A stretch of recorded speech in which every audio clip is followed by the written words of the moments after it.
En estos videos les voy a platicar sobre la tecnología de materiales, manufactura y enfriamiento en álabes de turbina. Y en este primer video, la parte uno, sobre todo me voy a enfocar en los requerimientos y manufactura. Antes de comenzar, debemos de recordar cuál es el objetivo de la turbina que encontramos en los motores a reacción de uso aeronáutico. El componente de la turbina como tal lo encontramos al final del motor. Entonces, aquí tenemos la cámara de combustión y a la salida de la cámara de combustión tenemos gases a alta temperatura del proceso de combustión que se van a expandir en la turbina. A su vez, la turbina se puede clasificar como turbina de alta presión, que es lo que se está ilustrando de este color rojo. Posteriormente podemos tener la turbina de presión intermedia de color amarillo y finalmente la turbina de baja presión.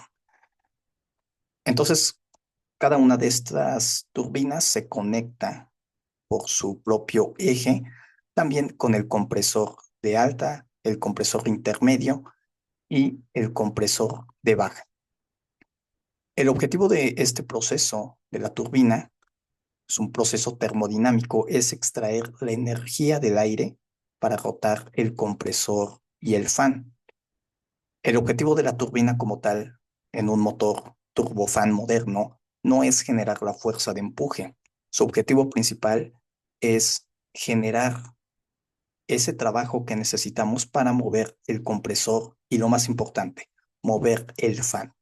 Porque recordemos que más del 80% de la fuerza de empuje se lo debemos al flujo secundario.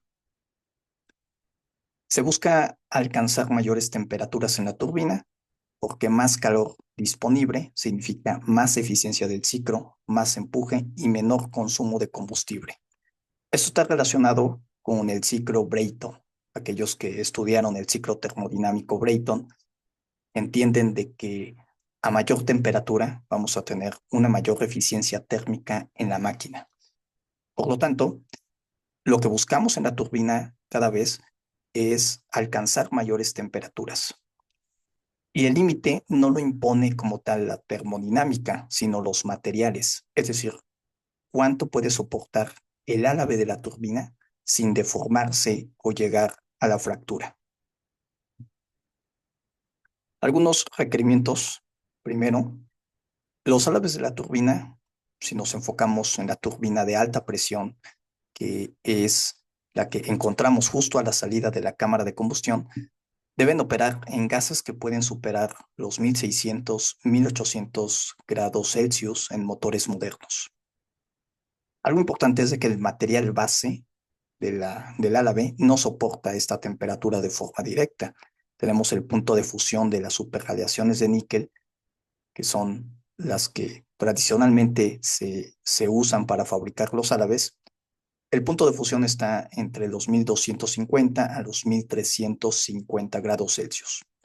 Por lo tanto, necesitamos tecnología que permita operar los álabes a mayores temperaturas.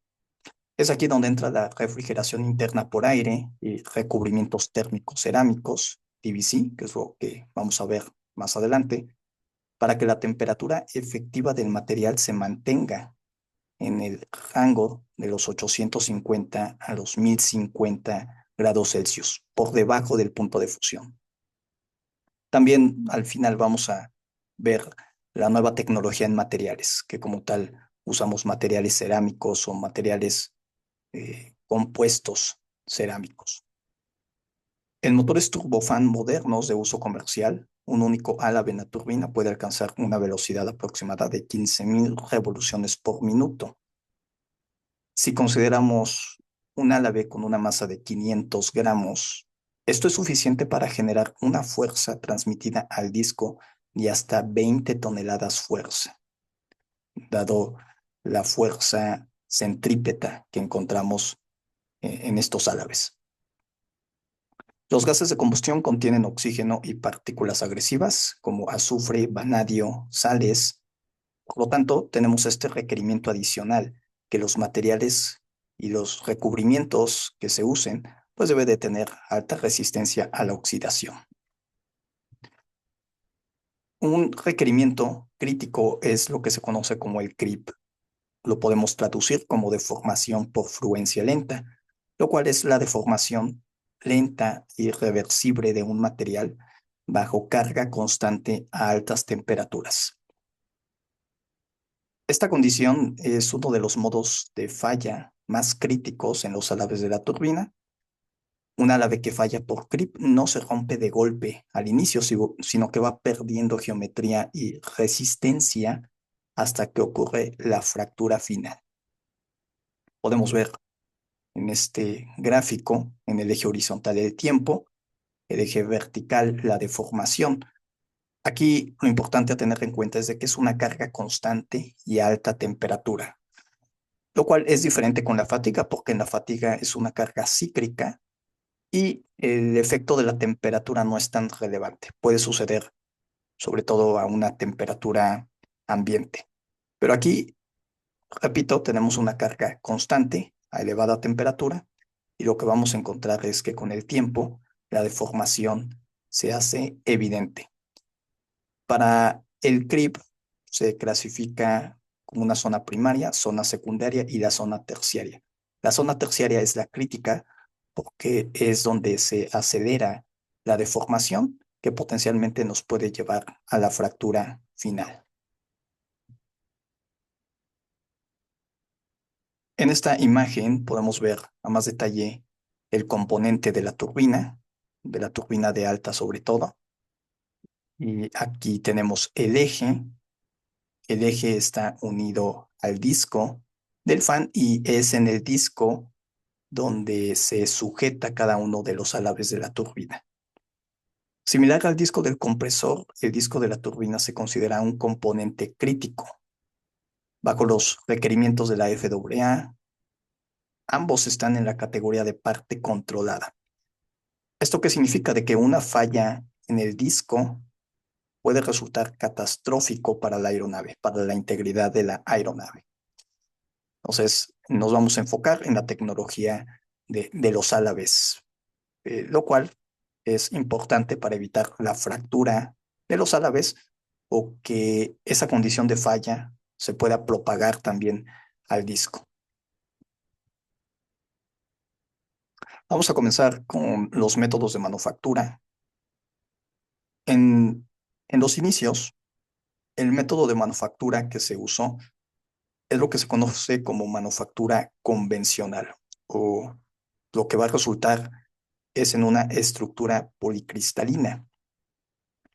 Los materiales tradicionales son aleaciones de níquel y cobalto, y la manufactura convencional consiste en el proceso de fundición. Tenemos la aleación, se funde, y después del molde, lo que vamos a encontrar es una estructura formada por múltiples fronteras de grano.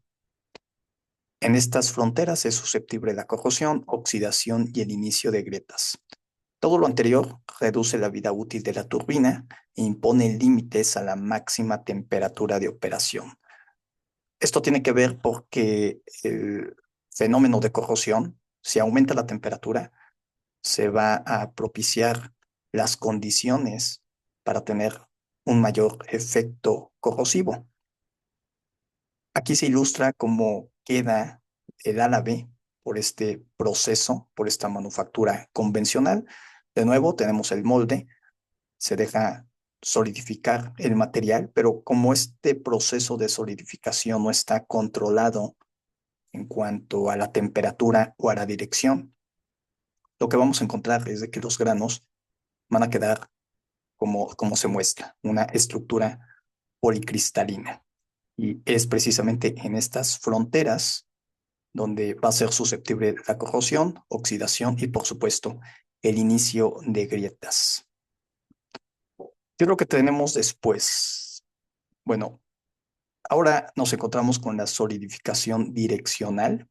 Esta tecnología fue usada por primera vez en 1972 en el motor J-58 para el avión Blackbird. Y aquí consiste ya en un control de temperatura mediante horno al vacío, resultando únicamente en columnas alineadas en su forma axial. Quiero que observen cómo queda la estructura totalmente alineada en su forma axial en cuanto a las fronteras que vamos a tener.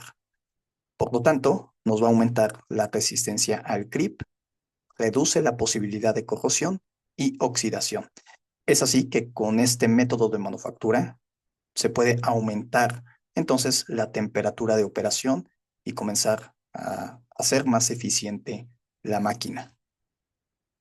Me voy a regresar para que se aprecie esta diferencia. Aquí tenemos múltiples granos, las fronteras muy susceptibles a la oxidación y no hay que olvidar la fuerza centrípeta. Por lo tanto, potencialmente originar una grieta que termine en la fractura. Pero en este caso, como ya se tiene un control de la temperatura por este proceso de horno al vacío en cuanto a la solidificación, va a resultar en una estructura totalmente alineada. Ahora, si bien aquí ya vemos un progreso importante, pues idealmente quisiéramos eliminar estas fronteras, estos límites estructurales. Y es aquí donde llegamos a los álabes de turbina manufacturados, lo que se conoce como un monocristal. Este método consiste en solidificar la superaleación fundida direccionalmente a través de un suave dobrado estructural, creando un filtro que admite solo un cristal en el molde y dando origen a una hoja de cristal único, donde todos los átomos están alineados en un arreglo repetitivo, sin límites que debiliten la estructura.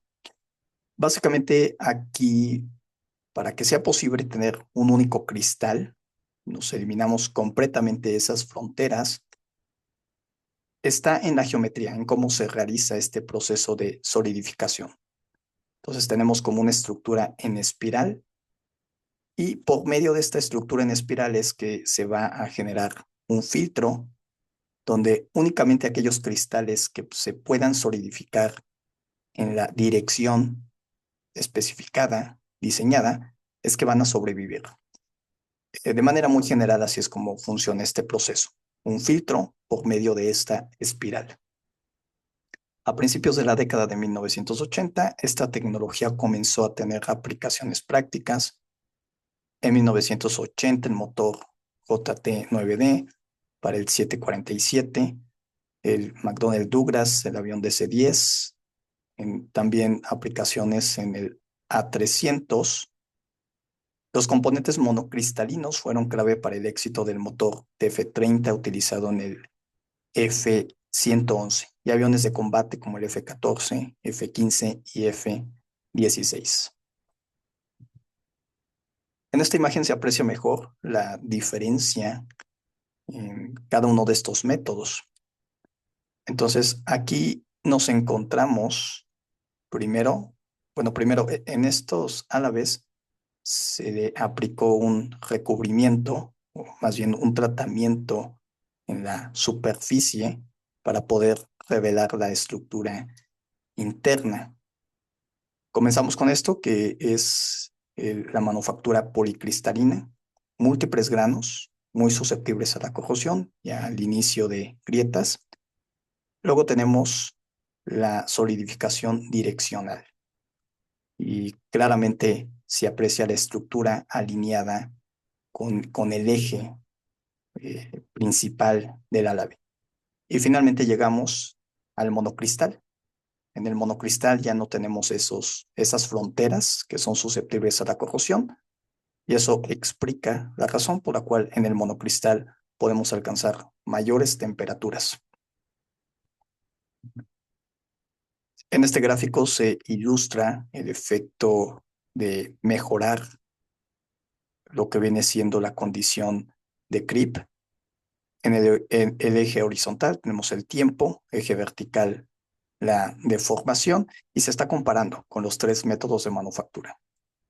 Primero encontramos el policristal de color azul, cómo resultaría en una falla prematura por la deformación, por este efecto de creep, a una carga constante y elevadas temperaturas. Luego tenemos la manufactura direccional. Aquí se consigue eh, deformación a mayor tiempo. Y finalmente tenemos el monocristal. El monocristal permite operar por un mayor periodo a elevadas temperaturas dentro de los límites de diseño. En estos casos se está ilustrando dónde estaría la fractura. Por supuesto, no queremos llegar a la fractura, queremos mantenernos dentro de los límites de operación en cuanto a la deformación permisible. Y finalmente, en este gráfico se compara los tres requerimientos principales de los álabes.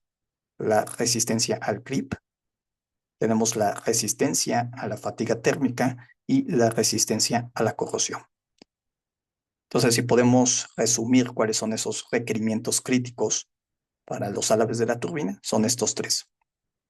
Y se está comparando con los métodos de manufactura. Claramente en el monocristal tenemos una mejora en cuanto a la resistencia al creep, la resistencia a la fatiga térmica y a la corrosión comparado con los otros métodos. Entonces, con la manufactura monocristal ya podemos tener mayores temperaturas. Sin embargo, todavía no es suficiente. Necesitamos un sistema de enfriamiento para mantener la temperatura en niveles óptimos. Como vimos al inicio de este video, la temperatura de operación va a estar muy por arriba del punto de fusión de estos materiales, de estas superradiaciones. Y es aquí donde primero necesitamos un sistema de enfriamiento y posteriormente recubrimientos.